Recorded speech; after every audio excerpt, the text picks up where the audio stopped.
Early hours of the morning, members of the Penticton Indian Band spotted flames as a Catholic church burned to the ground. Do you know why that is, why people are lashing out at churches? Probably because they found out that it was like Christian or Catholic people who were the ones who were like killing these children, torturing them. Also, like a lot of pedophilia has been going on in the Catholic Church and stuff like that. An RCMP officer in Penticton, BC, spotted a fire at Sacred Heart Church. Is that justified? I think it's not the solution to the problem. First things first, of course we need some answers out of it, but it's like burning or vandalizing more stuff is only gonna trigger more people. It's just gonna create more hatred, and we don't want that. When will you speak out about the 20 vandalized churches?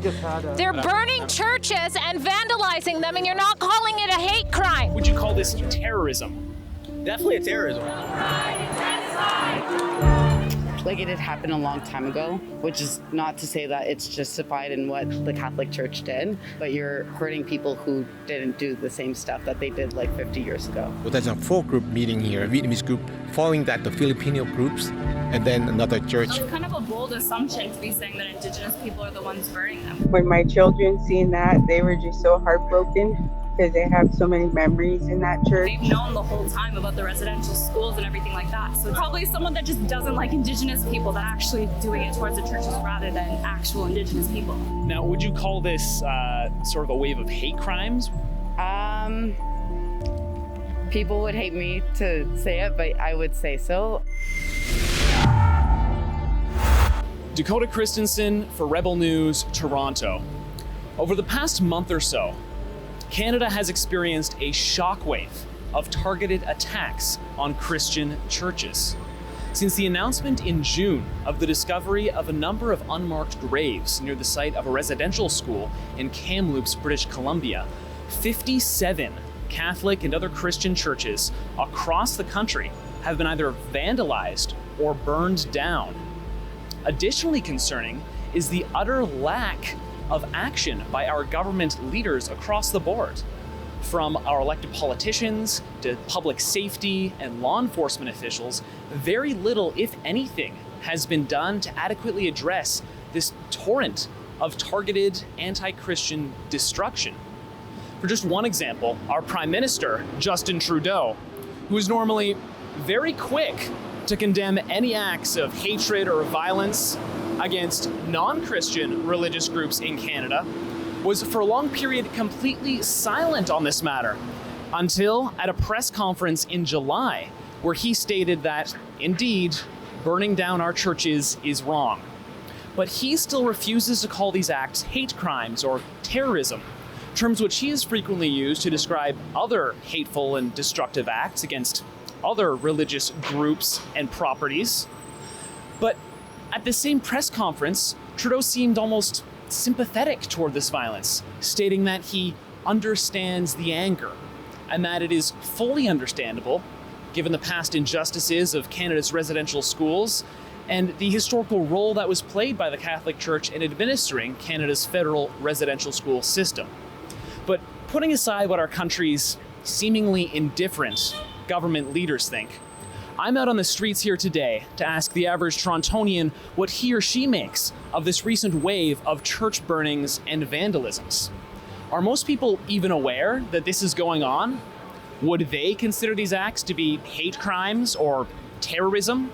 Or would they perhaps say that this behavior is understandable, maybe even justified?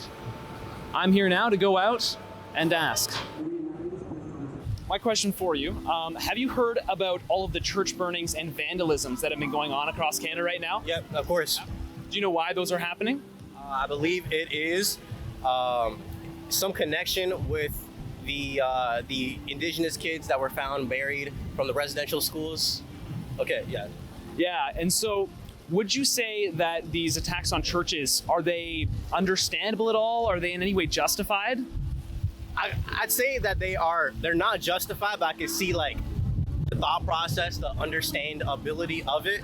I mean, like at the end of the day, like when people are angry, whatever happens, right? Like that's their motive is not to like get something accomplished. It's to kind of quell that anger.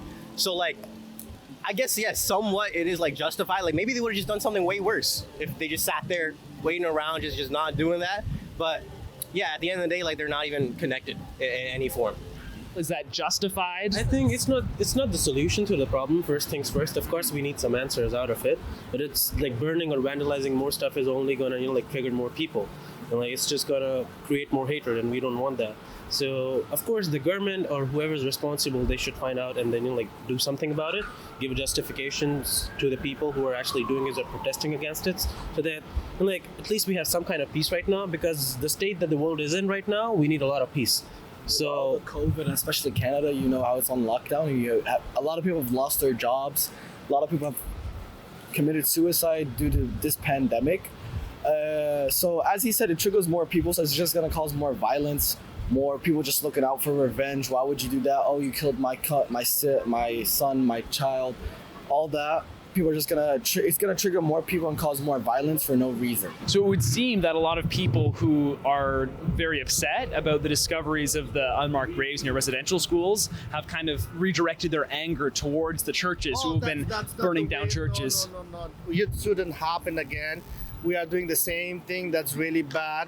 We should immediately stop those things.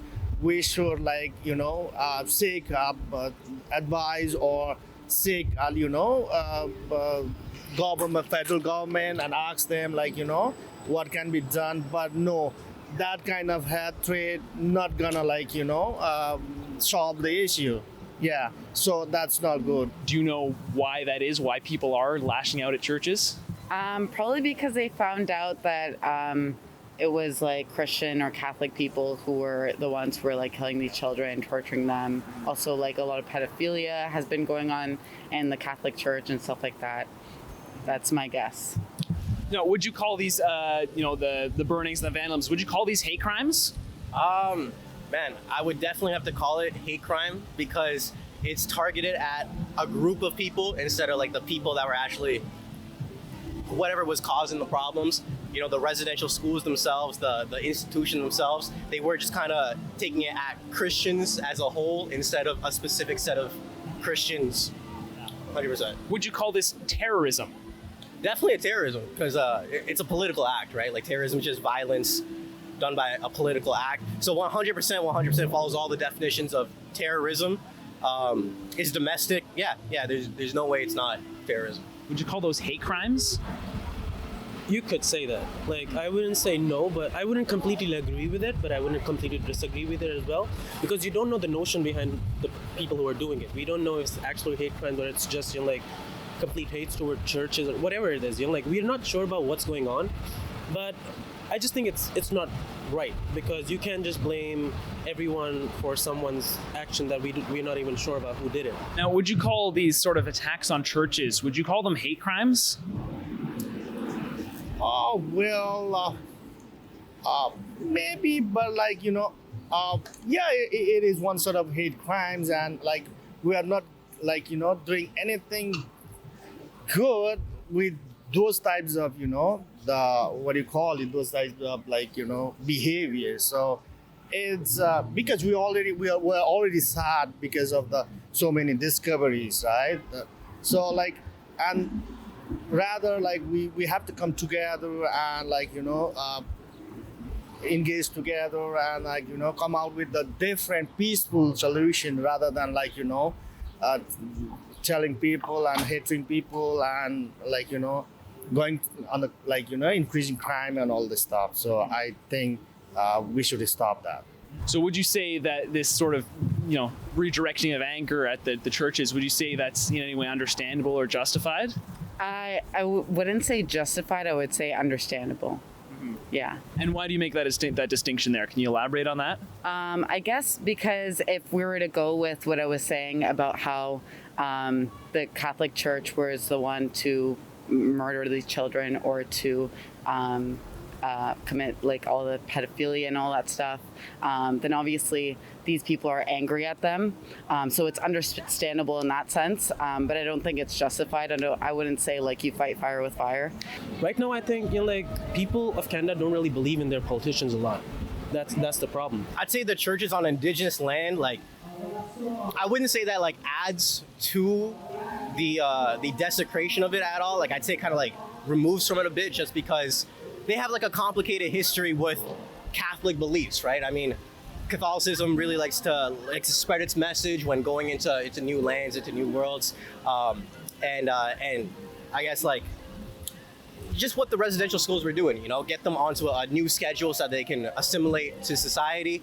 And Indigenous people are definitely their beliefs leak into everything they do. It leaks into their diet, it leaks into their moral beliefs, it leaks into their hunting practices.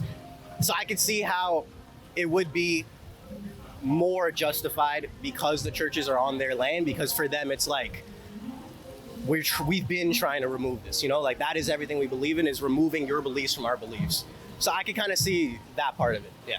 That's kind of a bold assumption to be saying that Indigenous people are the ones burning them, because like they've known the whole time about the residential schools and everything like that. So to me, it's like it's probably someone that just doesn't like Indigenous people, that's anti-Indigenous, actually doing it towards the churches rather than actual Indigenous people. Now, would you call this sort of a wave of hate crimes? Would you call these sort of attacks on churches? People would hate me to say it, but I would say so. But in a different sense. I don't know how to explain it. I would just say it is understandable, but obviously it's not right. Yeah. Wait, so you're saying you would consider these hate crimes? I guess so, yeah.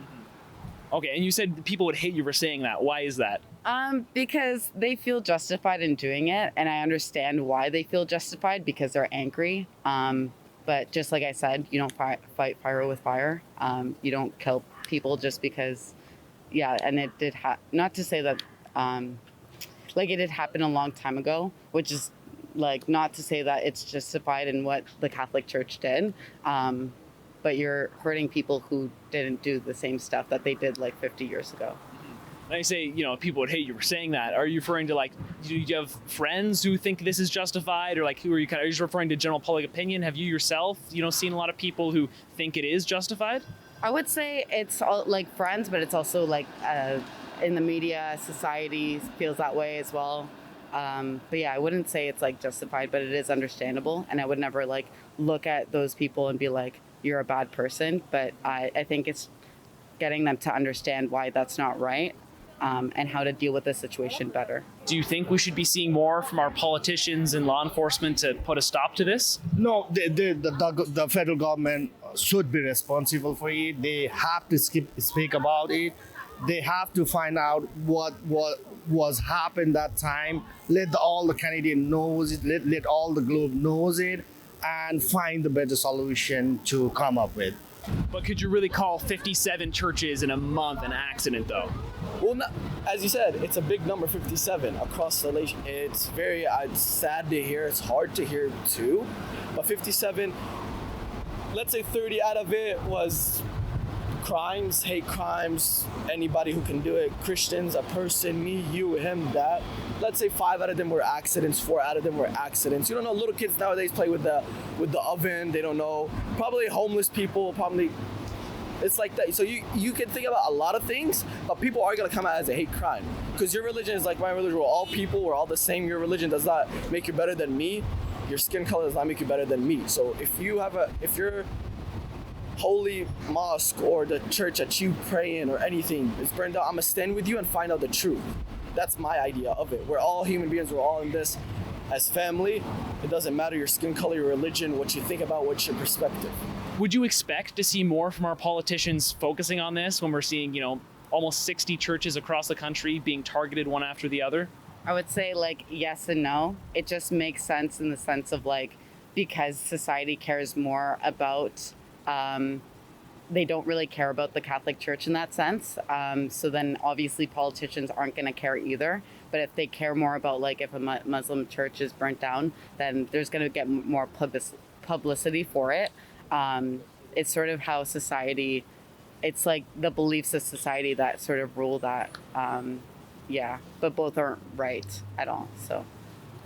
And now what about from politicians? Because we've seen, like, for example, there was a hate crime near a mosque in Hamilton just the other week, and Trudeau was very quick to condemn it. He visited the mosque. He kind of gave his promise that they were going to find action, and he's been almost completely silent about all these churches. He kind of gave one offhand comment at a press conference and then said that he understands the anger of people at the churches. So would you expect to see more action from our leaders kind of to deal with this? I just think, like, politics is a tricky subject. Like, you never know what's it about. Like, there's so much loopholes inside politics. Some of them are for votes, some of them, like, because of course they want to remain in their seats or whatever they're serving for.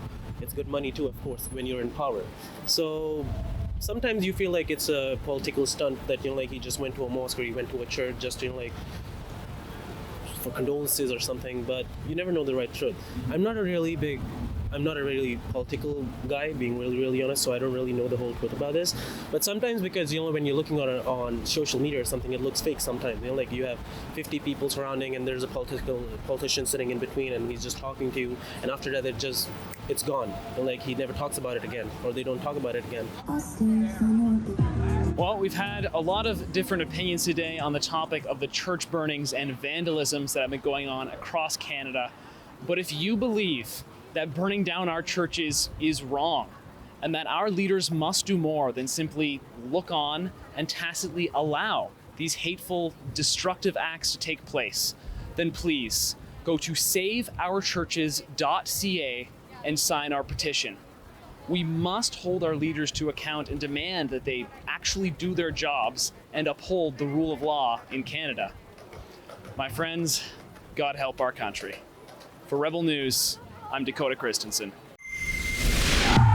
My friends, if you like the work that we here at Rebel News do, if you like seeing us come out to the streets, see the people, go and actually show you what's going on the ground, please go to rebelfieldreports.com.